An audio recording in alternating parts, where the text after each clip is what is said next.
Let's try to think today's Thursday. Yeah, happy Thursday, everyone. So thanks so much for joining us. Like super excited to do this session today. Yeah, we have Subo as our interviewer and Petko who will be answering all your burning questions as well as sharing his journey and insights on growing a marketplace. So yeah, I'll let you both introduce yourself to the group. But thank you both for doing this session. Like super excited to learn from your journey.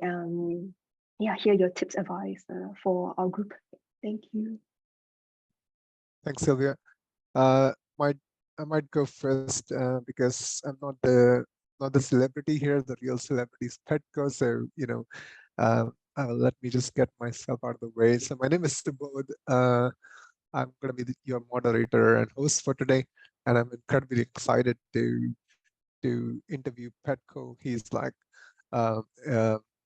the founder of CHEFIN, and he's been around in the business for around 9 or 10 years. And I think the analogy that I was thinking of earlier was like when you go to the gym and you're just starting out, and then you see this buff guy who's been, he has all the muscles that you want to see, and and you sit there wondering, how did this guy build all these muscles? And that's how I felt when I was reading about Petko and when I was talking to him. So, he's the OG in terms of like building a marketplace and in Sydney, and incredibly excited to hear his insights and views. So Petko, with that, if you don't mind, just give me a quick intro and we can get started from there. Yeah, sounds good. I'm definitely not the gym guy for sure, but but I like the analogy. It's pretty cool. Yeah, hopefully it's not that intimidating, but sometimes in the startup space, it's actually exciting when you see others that have done really well. Gym can be a bit more intimidating from that perspective, I guess, when you see a buffed up guy. But people do get sometimes jealous, I guess. But there's nothing to be jealous of from the startup space. It's a pretty tough journey, and being through the journey is actually something to be proud of. And it's a really cool learning. We started CHEFIN in 2015, but I've actually been hustling on the side until sort of mid 2017.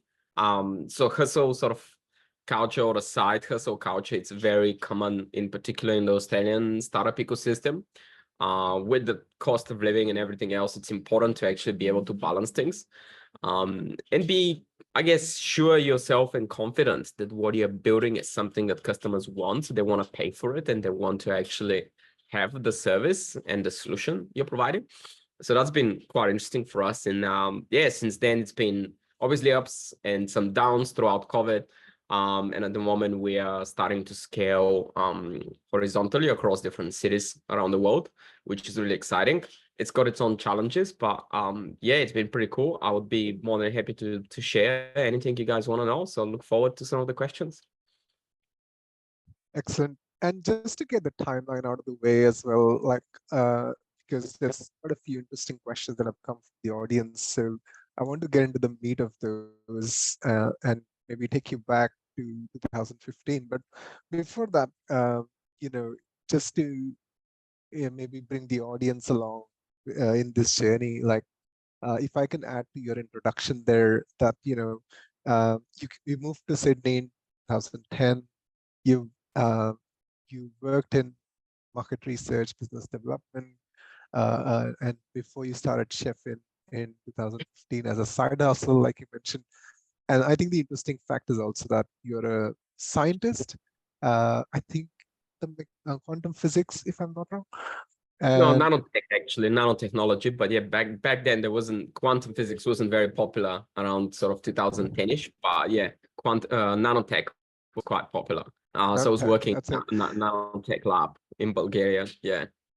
And you were always fascinated with food since an early age.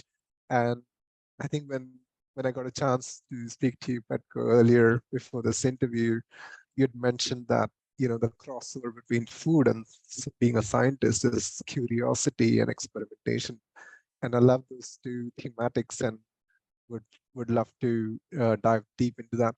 I guess before we jump into specific questions, Like, were there any, based on your work experience before you started CHEFIN, were those formative years and the experience you got out of that, is there anything that stands out saying that really helped me in my business?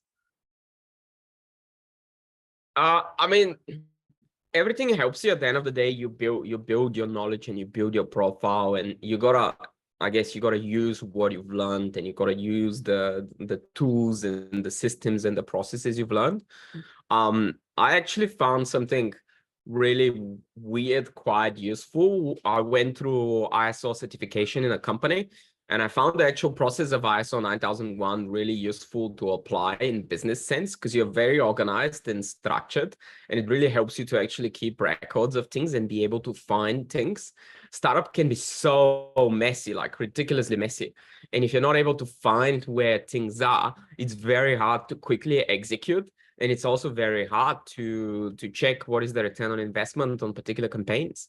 So structure is quite important, being able to actually collect the information, know how much money you've spent, know what you've actually put as an effort, and then being able to calculate the return on investment is crucial, so you can make decisions on what's working and what's not working. Otherwise, you're literally flying blind, basically. And I don't know if any of you've done skydiving, but skydiving with your like, I can't even imagine skydiving blind when you can't really see where the earth is, right? You want to, like, when you're flying at that kind of speed, you want to actually see a direction and be able to know when you need to pull your parachute.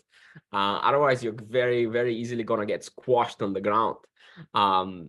Yeah, so I'm a big fan of skydiving and extreme sports in general. I think it's really important to in life to actually keep yourself entertained and be able to actually sort of live on the edge and try things that you're scared of. If you're not scared of something, it's probably not worth doing.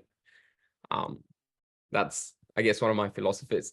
But research, something else that was really, really useful when I was working, and I mean, it's a quite funny one, but I learned a lot working in a lab in Bulgaria, in a nanotech lab.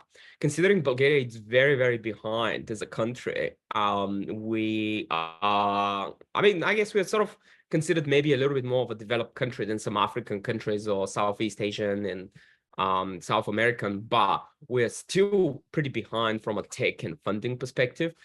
So it's really funny. Sometimes when we do experiments in the lab, we might have to wait 3 weeks for a sample to go to Japan to be checked out on a microscope that will be able to actually see what we've produced.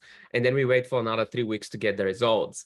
And it was like a really intense wait, because you've done so much work. You spent like months preparing an experiment and checking things. And then it's just this suspense of waiting for the 3 to 6 weeks for the results to come back. And then sort of trying to work out what your next step is going to be. So sometimes can be quite suspenseful and quite stressful, but it's really important to be patient and to continue pushing forward. I love that skydiving example, and that's really a good segue to get into CHEFIN, because it's all the scary stuff that you would have experienced back in 2015. So just to give the audience a bit of a flavor of what CHEFIN is, it is a two-sided marketplace where you can hire a private chef to cater to your party or just have a nice date night. And CHEFIN has served 90,000 guests. You have 400 chefs on your platform, which is incredible. And you're now operating 4 countries, which includes Australia, US, Brazil, and Hong Kong.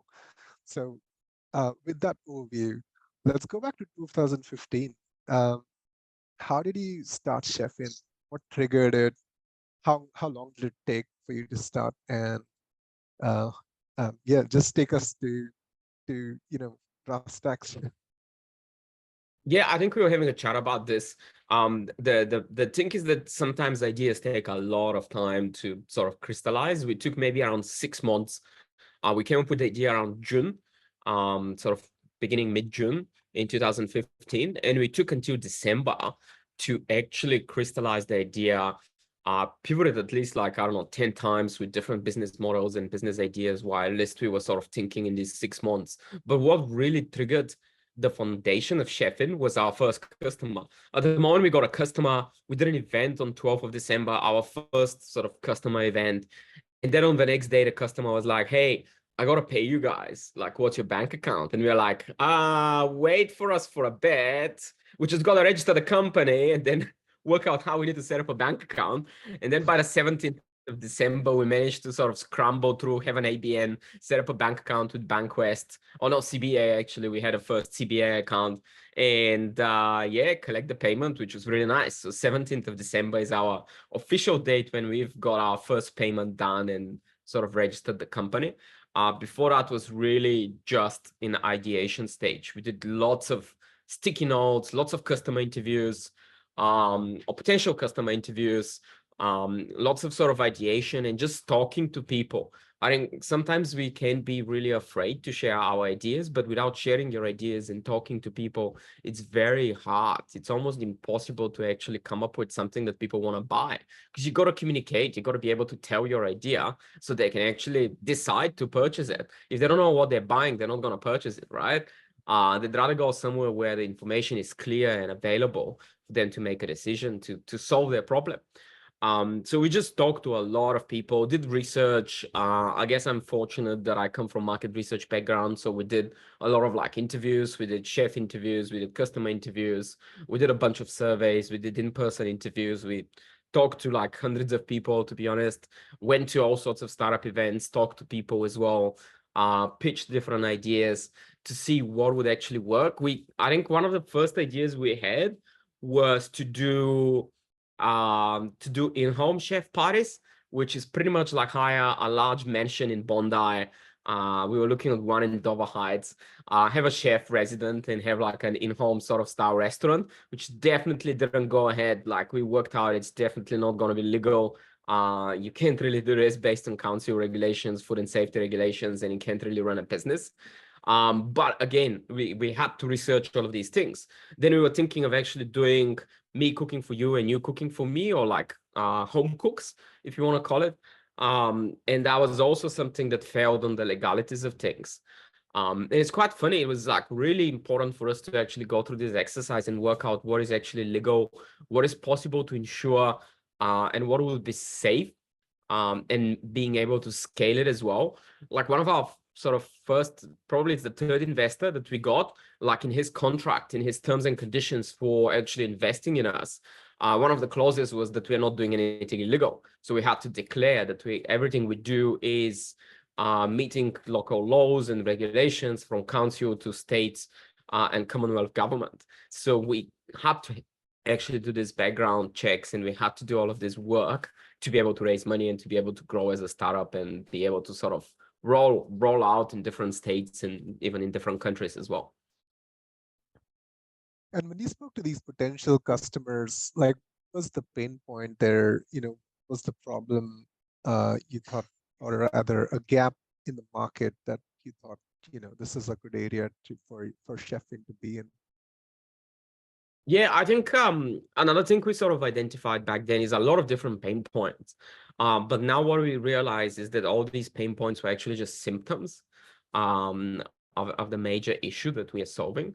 And yeah, we collected a lot of pain points like lack of transparency, difficulty in making choices, unavailability of like high quality ingredients, unavailability of unique sort of dining experiences, stress of going out, like babysitters. There was like a crazy sort of amount of symptoms, I call them these days, that we actually identified as pain points, and we were sort of trying to put our messaging around and solve some of these things across. And we tested lots of them while building CHEFIN and sort of pivoting through different business models.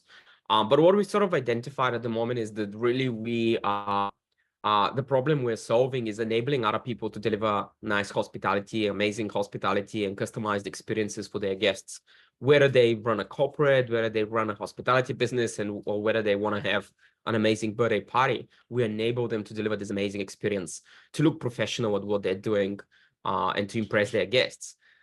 So we rent at the moment chefs on all sorts of occasions, like from private birthday parties to board meetings, Tech Council of Australia, government agencies, CSIRO, KPMG, entertaining clients, and then going to like private people celebrating their 70th birthday parties, 50th birthday parties, milestones, anniversaries, weddings, etc. And then going sort of a full circle to actually restaurant and hospitality concepts, and people trying to develop this hospitality, encompassing hospitality that would impress their guests. So we will design for them menus, we will design the whole experience, do costings, and organize their profitability and business plans and stuff.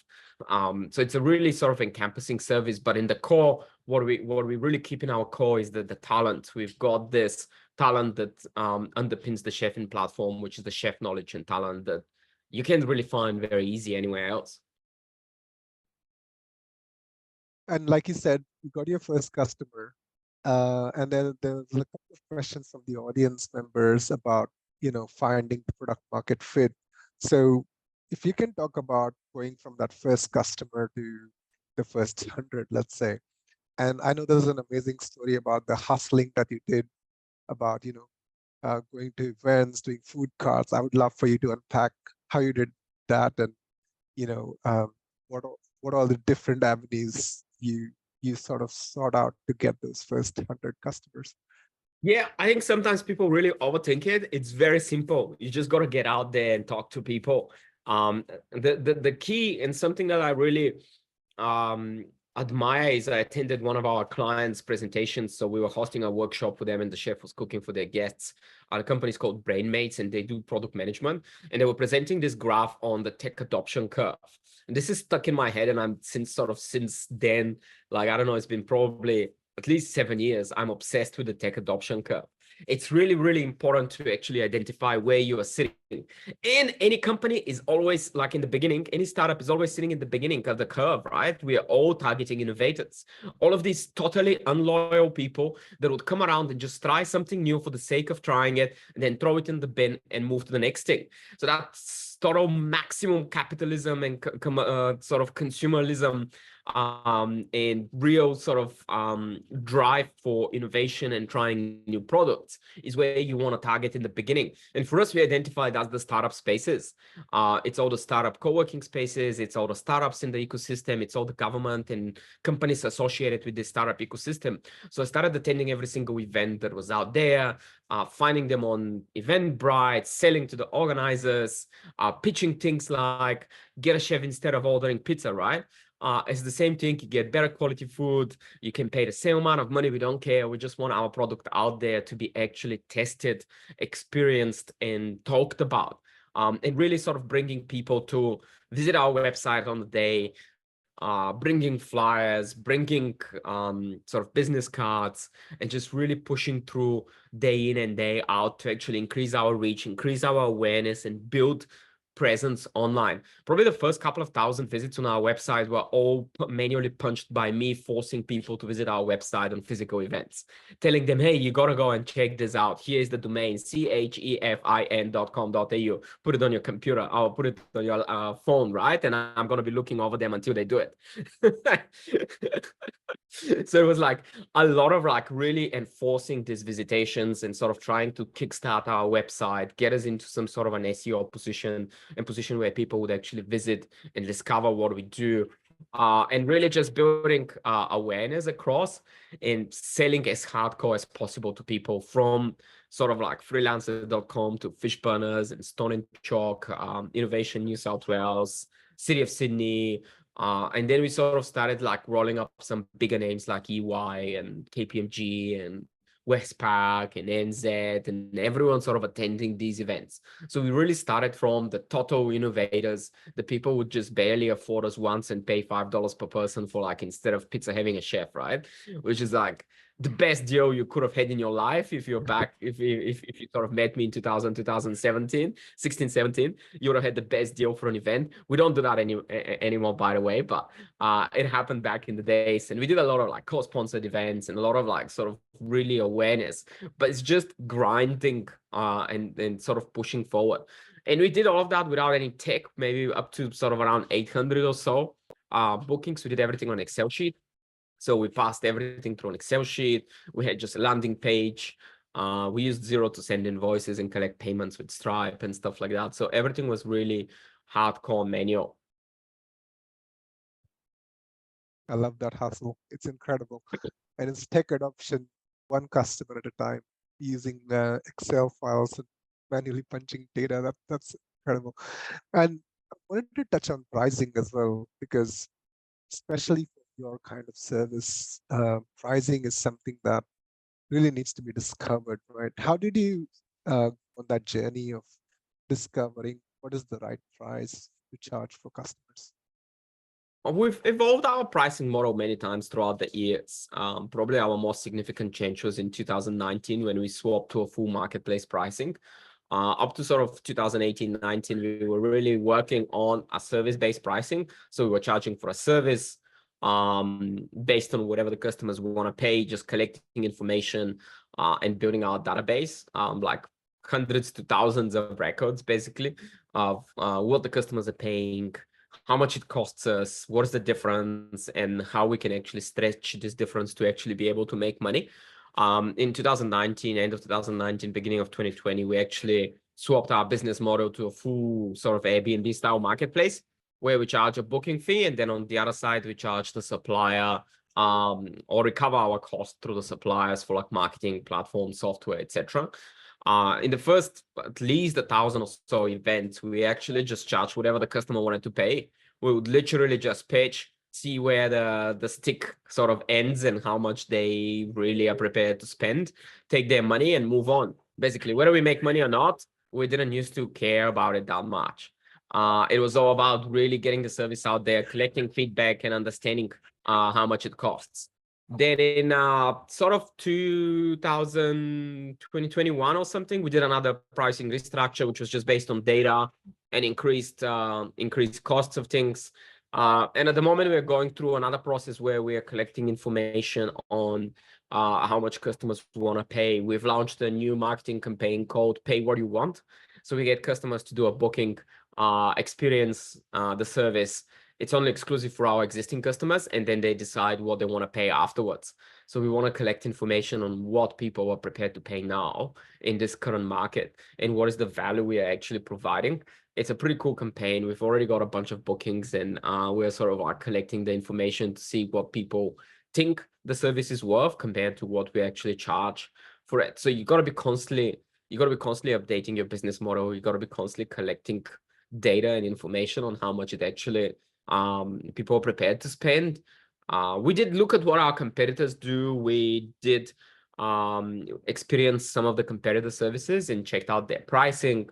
But I don't really remember this being a bit major part of what we actually did. It was just mainly to understand where we are positioned compared to competitors. So when we talk to customers, we know whether we are more expensive or cheaper, etc. But we didn't really take into account too much their pricing because it didn't really make sense from what I remember. We do now sometimes take into account our competitors' pricing, but most of the time we just try to position ourselves more expensive than our competitors. So we are more premium service and we provide better value. That's pretty much what we look at. But if competitors just randomly increase our prices, we don't tend to actually bother to change what we charge. I especially love that experiment of asking the customers how much they would pay after they've gotten the service, because if I've had an incredible experience, I would be willing to pay more than what I would have paid before I had the experience. So it's a fascinating idea. And talking about, since it's a marketplace, CHEFIN is a marketplace where you need customers to be there, you need chefs to be on the platform. It can be tricky because you're trying to balance demand, supply, and match them. I guess, and I'm going to try and bring in Arthur's question here as well. Like, how do you grow the marketplace? How do you use advertise? Did you use advertising? Or, how did you build critical mass in a specific geography? It's again in the beginning in particular, it's again about hardcore forcing the awareness and the mass, to be honest, because you gotta actually meet with people and you gotta increase your awareness. And as a founder, you don't really have, as a startup and as a founder of a startup, we don't really have a budget to actually spend on PR. And even if you think about spending on PR, it's a total waste of money.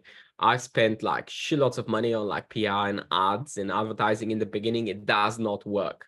Like something over like maybe 200K I've spent on like PR marketing and advertising on Google, Facebook, and different sort of locations.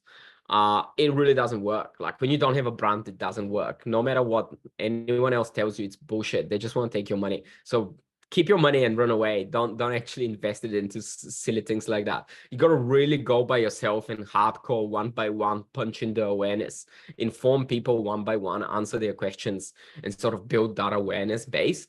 That really helps you to capture as much market as possible. We managed to grow like really, really crazy. We captured like over 30% of the market in a year and a half by physically enforcing this awareness and talking to people.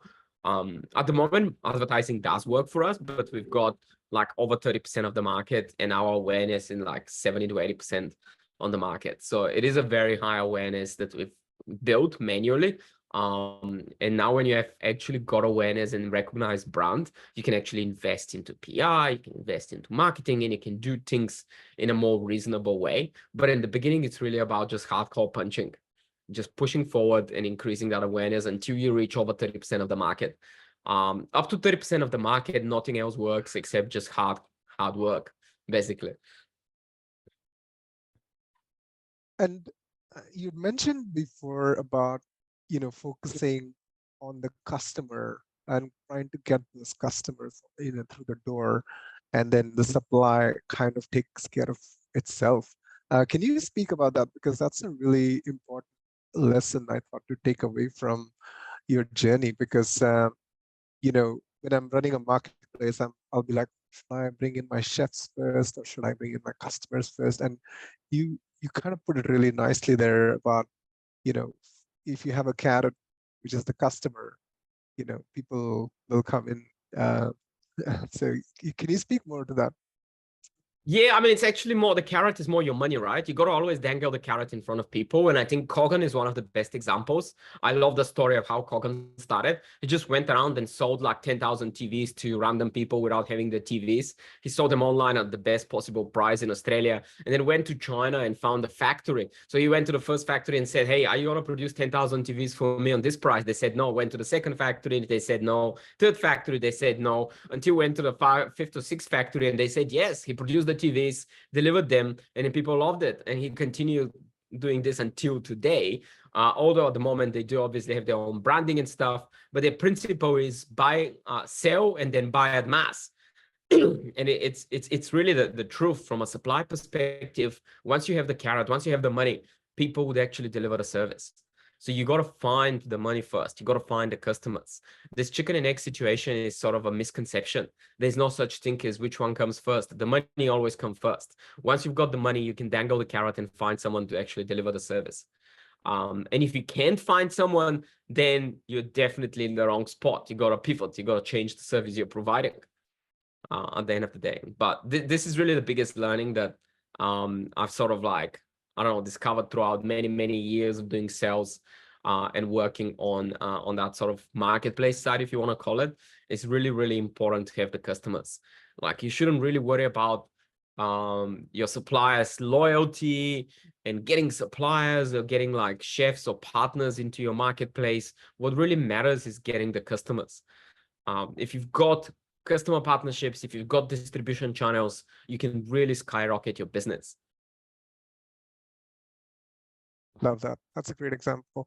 And I might just ask 2 questions, and we can see if the audience has any other questions. So guys, feel free to put in your question in the chat box while I cover the questions. So I guess I love this particular story, and if you can tell us about this one. So CHEFIN found itself in $150,000 of debt.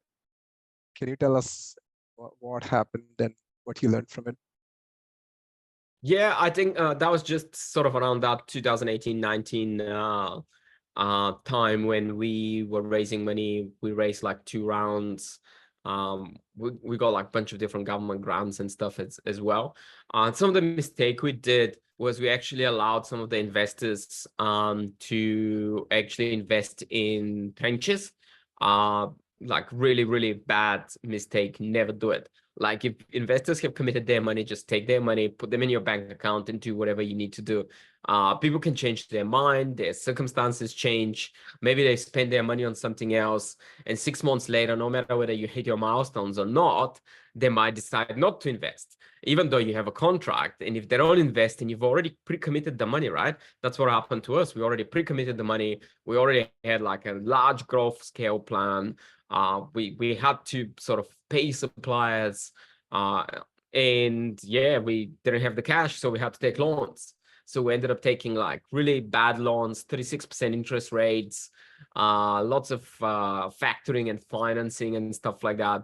So we went through that period where you take 100K and in 6 weeks the 100K is 150 because your interest rate is 36%, right? So it was like crazy. We managed to repay everything, which was amazing, with sort of sales and sales capital.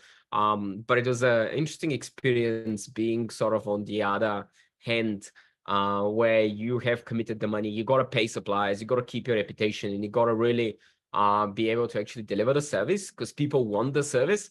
At that particular time, we were just starting to reach product market fit and we were starting to actually grow quite quickly.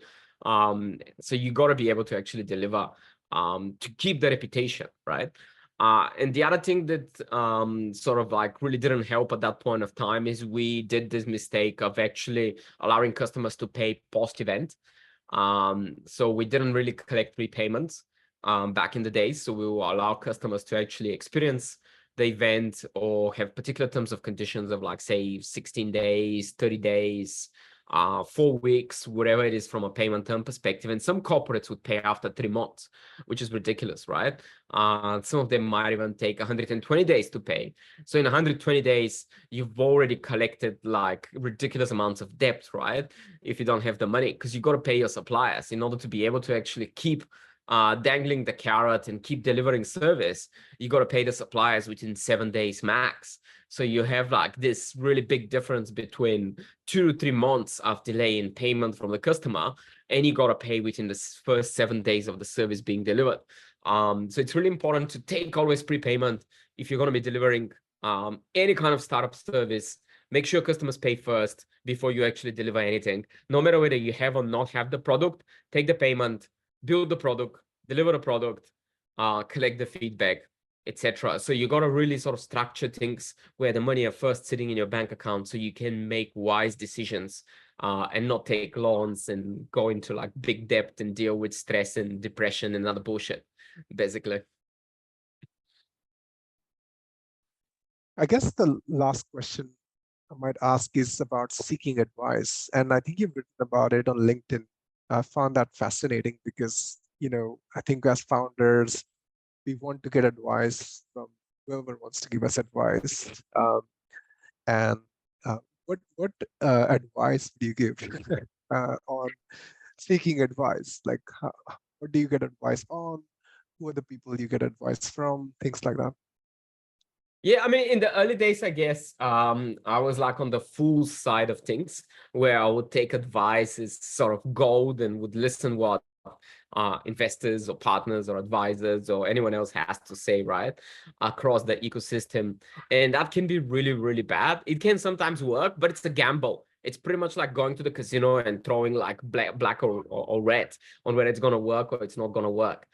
So at the end of the day, one of the most important skills we need to develop as founders is being able to analyze information, being able to collect all the information that we get, no matter whether it's advice, whether it's service providers, whether it's data that we've collected, whether it's feedback from our customers. We've got to be able to collect this information together, compress it into a decision, and be able to stand behind it, because we are, at the end of the day, responsible for the decisions we make and responsible for our startup. And at the end of the day, like in the first, whatever, 10 years of our startup, the startup is us. So whatever we do, we represent ourselves across the world, right? And our startup represents us and we represent our startup. So we got to really be able to sit behind the decisions we've made, and they have to be our own decisions and our own sort of advice, if you want to call it.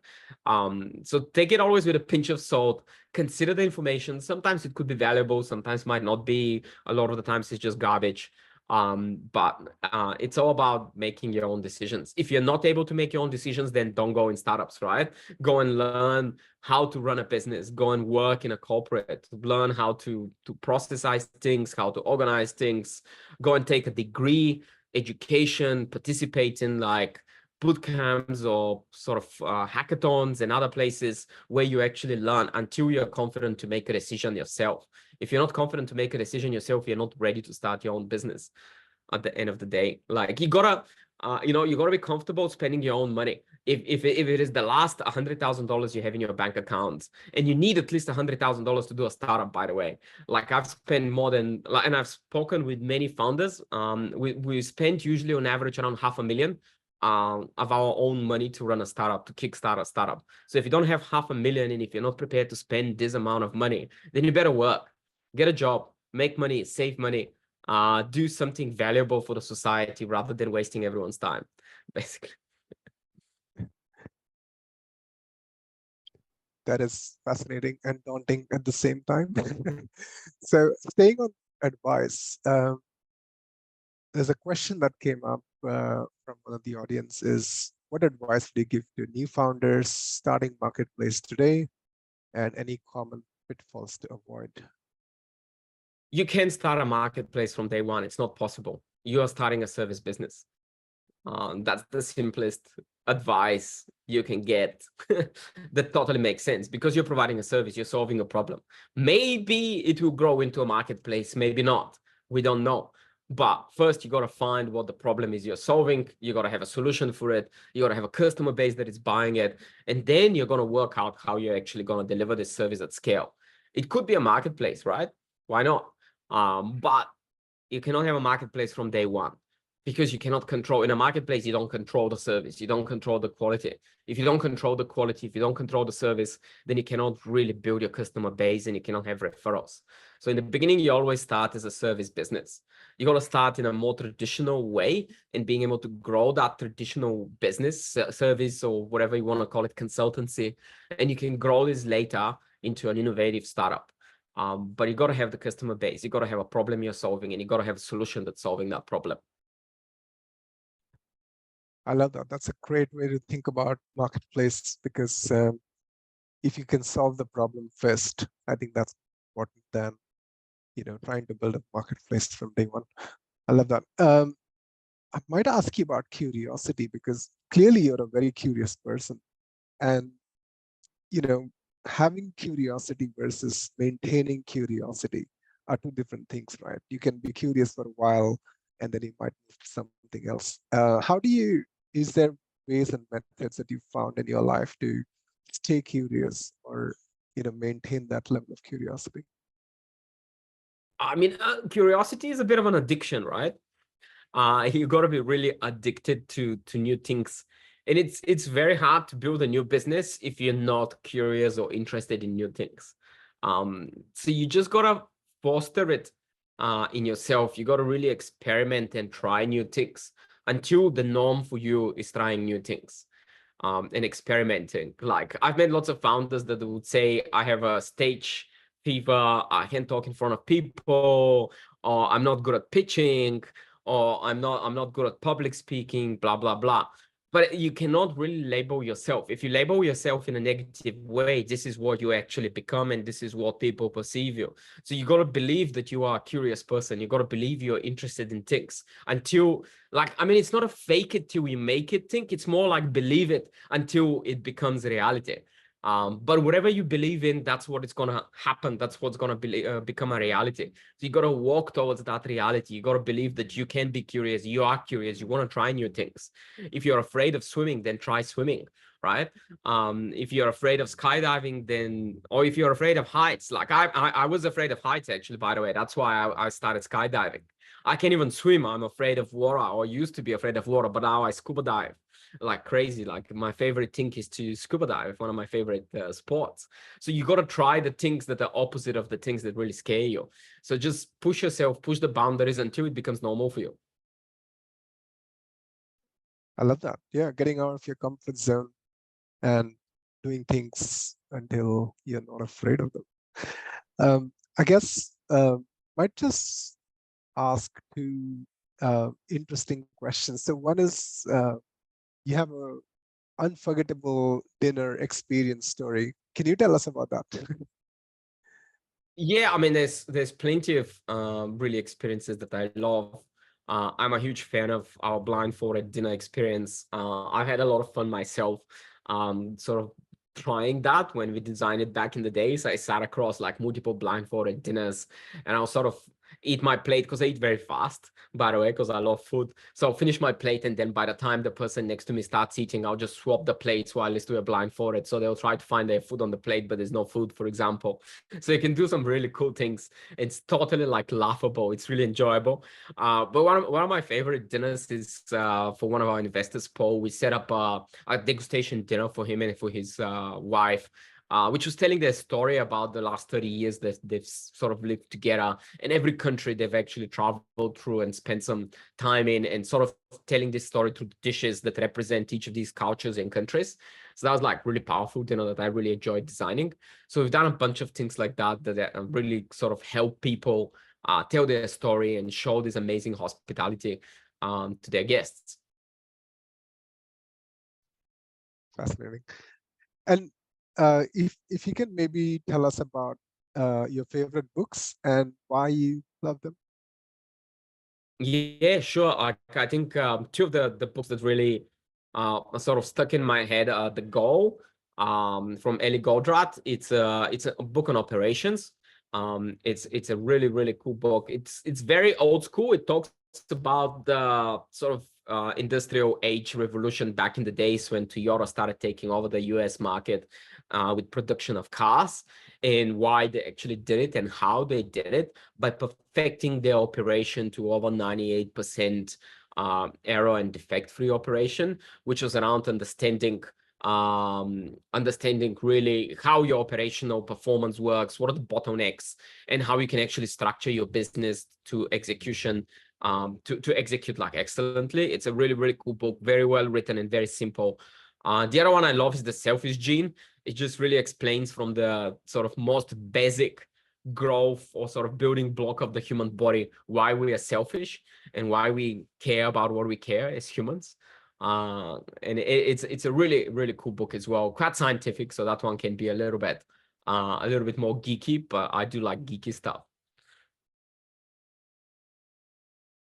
I love it.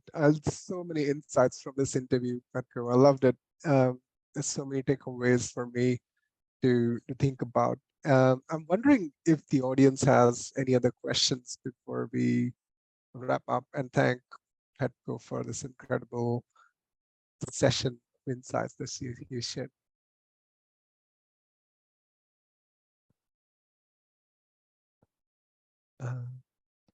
Maybe I actually while I have the a audience. question. Oh, I yeah. have a question. Yeah. Can I ask? Yeah. So, yeah, Petko, like, I know yourself, like you're very adventurous, really push the boundaries, right? But how do you manage when you have to like lead your team who's probably not the same personality of like do exactly what you fear, stretch beyond your comfort zone? Because like the entrepreneur being the leader of the business is the founder because of their specific personality, and the rest of the team probably is a different motivation and personality. How do you actually navigate that? Like, yeah. Just fire them.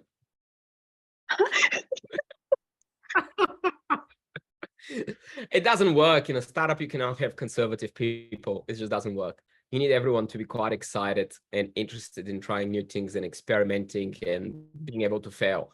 So you just got to fire everyone. You got to be really good at failing fast and firing fast.